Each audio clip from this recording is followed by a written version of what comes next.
बिहार की सियासत में चुनावी साल जैसे जैसे नजदीक आ रहा है, वैसे वैसे मुख्यमंत्री नीतीश कुमार ने भी एक के बाद एक बड़ा फैसला लेकर न केवल प्रशासनिक बल्कि राजनीतिक मोर्चे पर भी सक्रिय नजर आ रहे हैं। आज सुबह सुबह उन्होंने ऐसा ऐलान कर दिया जिससे न सिर्फ सरकार की नीयत पर चर्चा शुरू हो गई, बल्कि पूरे राज्य के ग्रामीण इलाकों में भी खुशी की लहर दौड़ गई।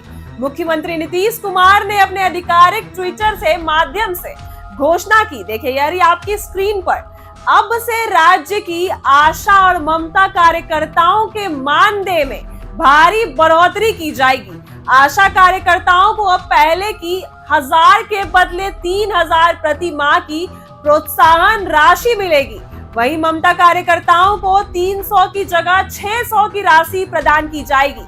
इस घोषणा का लाभ प्रदेश की लगभग 1 लाख महिलाओं को सीधे तौर पर मिलेगा, जिसमें 80,000 आशा और 20,000 ममता कार्यकर्ता शामिल हैं। मुख्यमंत्री नीतीश कुमार ने अपने ट्वीट में यह भी लिखा, राज्य सरकार ग्रामीण क्षेत्र में स्वास्थ्य सेवाओं को और बेहतर बनाने के लिए लगातार प्रयास कर रहा है। आशा एवं ममता कार्यकर्ताओं के मानदेय में वृद्धि कर उन्हें आर्थिक रूप से सशक्त किया जा रहा है। आने वाले समय में और भी सकारात्मक कदम उठाए जाएंगे। यह बयान केवल एक प्रशासनिक घोषणा नहीं है, बल्कि इसे भावी चुनाव से पहले एक ठोस और सोच समझकर उठाया गया राजनीतिक कदम भी माना जा रहा है। बिहार की आशा और ममता कार्यकर्ता लंबे समय से अपने मानदेय में बढ़ोतरी की मांग कर रही थी।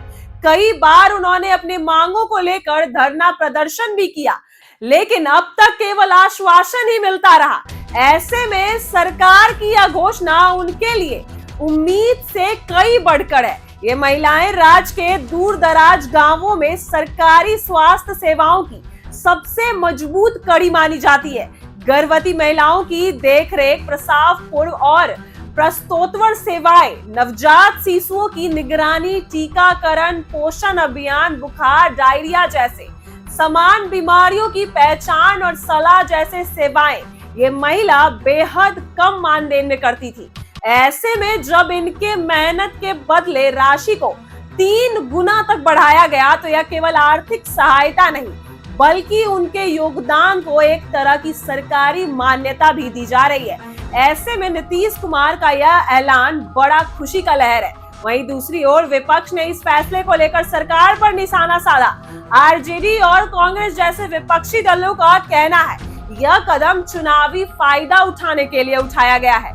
उनका तर्क है कि अगर सरकार वास्तव में इन कार्यकर्ताओं की स्थिति से सुधारने के लिए गंभीर होती, तो यह फैसला बहुत पहले ही लिया जाता, ना कि चुनाव से ठीक पहले। उन्होंने यह भी कहा, यह सिर्फ एक दिखावा है ताकि सरकार महिला वोटर को अपने पक्ष में कर सके। हालांकि सरकार समर्थकों का मानना है इससे कोई फर्क नहीं पड़ता कि चुनाव के पहले लिया गया या बाद में। असल बात तो यह है, इसमें लाखों महिलाओं को फायदा मिलेगा और उनके घरों में कुछ आर्थिक आमदनी भी आएगी। स्वास्थ्य विभाग के वरिष्ठ अधिकारियों का भी कहना है कि यह कदम स्वास्थ्य सेवाओं की जमीनी गुणवत्ता में भी सुधार लाएगा। अब जब आशा और ममता कार्यकर्ताओं को बेहतर राशि भुगतान मिलेगा, तो उनकी सेवा में स्थायी और गुणवत्ता दोनों बढ़ेगी। इससे राज्य के मृत और मृत्यु दर और शिशु मृत्यु दर जैसे संकेतों में भी सुधार होने का संभावना जताई जा रही है। इसके अलावा यह भी संभावना है कि मानदेय बढ़ाने के बाद अब और भी महिलाएं इस सेवा में जुड़ने के लिए प्रेरित हो सकती हैं, जिससे ग्रामीण क्षेत्रों में स्वास्थ्य सेवाएं और विस्तार हो पाएंगी। इस फैसले को सामाजिक दृष्टि से देखा जाए तो यह महिलाओं के आर्थिक सशक्तिकरण की दिशा में एक बड़ा और अहम कदम माना जा रहा है। ऐसे ही वीडियो के लिए बने रहे हमारे साथ। आप देख रहे हैं इनसाइडर लाइव।